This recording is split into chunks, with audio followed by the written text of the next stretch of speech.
A continuación definiremos tres conceptos. El primero es monoteísmo. Monoteísmo es la creencia religiosa en la existencia de un solo Dios o de un único Dios responsable de la creación, el cual es omnipresente, omnipotente y omnisciente.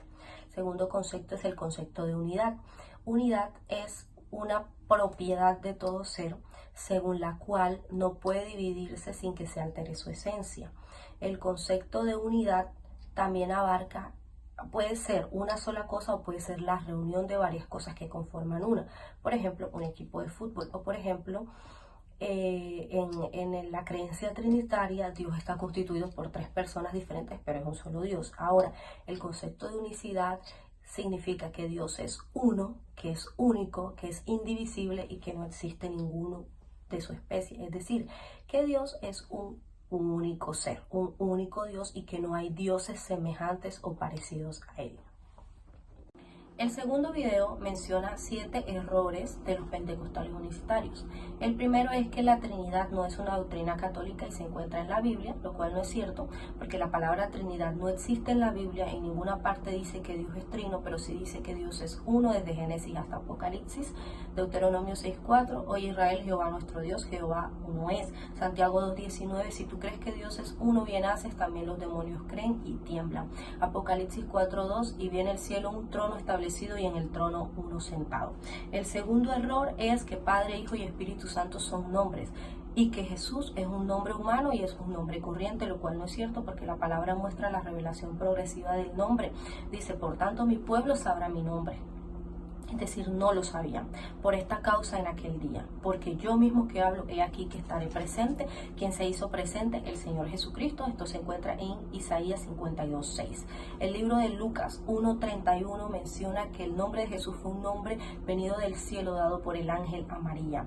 Y en Filipenses 2:10 dice, por tanto Dios le dio un nombre que es sobre todo nombre, para que en el nombre de Jesús se doble toda rodilla de los que están arriba en el cielo, abajo en la tierra y aún debajo de la tierra.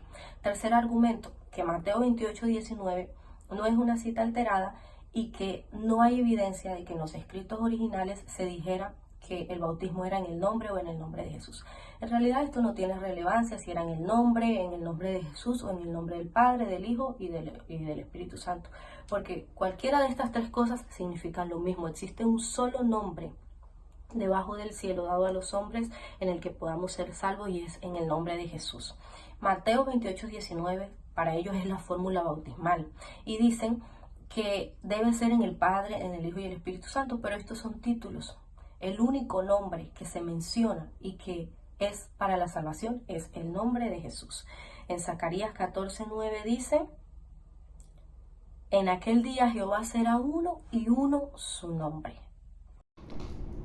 Dios les bendiga. Uno de los argumentos que vamos a refutar es que dice que en el día de Pentecostés, en Hechos 2:38, cuando el apóstol Pedro dijo, arrepentíos y bautícese cada uno de vosotros en el nombre de Jesucristo para perdón de pecado. No está diciendo que era que había que invocar sobre eso el nombre de Jesús, sino lo que Jesús ya había dicho anteriormente en Mateo 28:19. Sin embargo, nos damos cuenta que todos los bautismos registrados en el Nuevo Testamento se hicieron en el nombre de Jesús, invocando sobre ellos el nombre de Jesús. Encontramos en Hechos 22, del 14 al 16, cuando el apóstol Pablo estaba narrando su conversión, dice en el versículo 16, levántate y bautízate y lava tus pecados invocando su nombre. ¿Qué nombre invocaron sobre el apóstol Pablo? El nombre de Jesucristo. También en Hechos 19:5 dice, cuando oyeron esto fueron bautizados en el nombre del Señor Jesús. No dice que fueron bautizados en el mandato de Jesús o en obediencia a Jesús, sino en el nombre.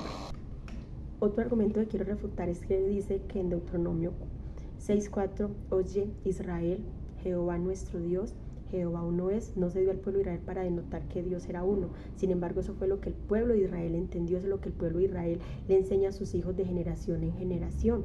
Además de ello, que porque utiliza la palabra ejad y que significa unidad compuesta. Sin embargo, ejad no solamente utilizada para hacer referencia a unidad compuesta. Dice que porque cuando Dios dijo que el hombre y la mujer se unirán y serán una sola carne, utiliza el término ejad. Sin embargo, no podemos comparar el hombre con Dios. Además de ello, no es el único versículo en la Biblia donde habla que Dios es uno. En Deuteronomio 4:39 dice, aprende pues hoy y reflexiona en tu corazón que Jehová es Dios arriba en el cielo y abajo en la tierra y no hay otro. Otro argumento que quiero refutar es que dice que los judíos sí creían en un Dios plural. Sin embargo, nos damos cuenta que una de las razones por las cuales ellos no aceptaron que Jesús era Dios, porque ellos solamente conocían un Dios.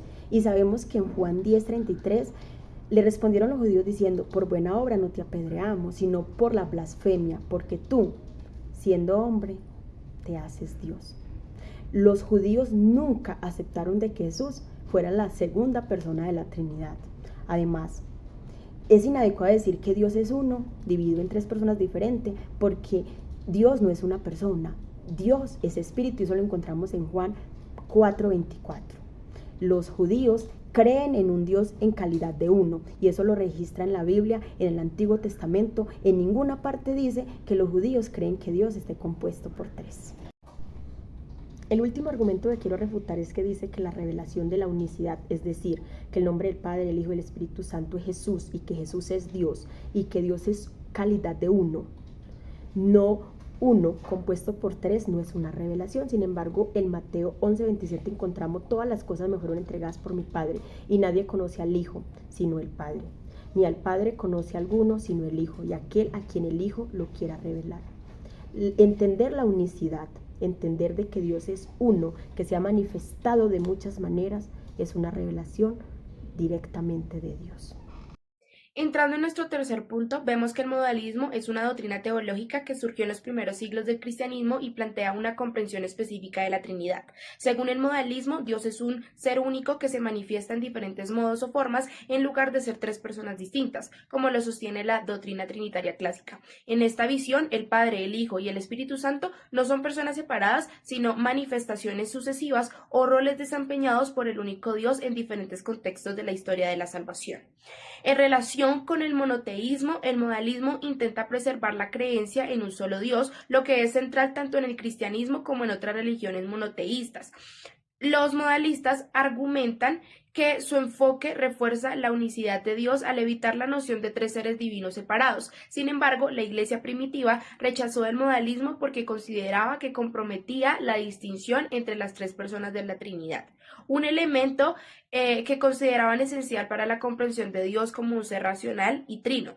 Por lo tanto, aunque el modalismo comparte con el monoteísmo la afirmación de un único Dios, difiere significativamente en cómo se extiende esa unicidad en el contexto cristiano. Mientras que el monoteísmo sostiene que hay un solo Dios, la doctrina trinitaria ortodoxa mantiene que este único Dios existe en tres personas distintas pero coeternas. El modalismo, al suprimir esta distinción, fue considerado herético porque, aunque intentaba enfatizar la unicidad de Dios, lo hacía a costa de la doctrina trinitaria establecida.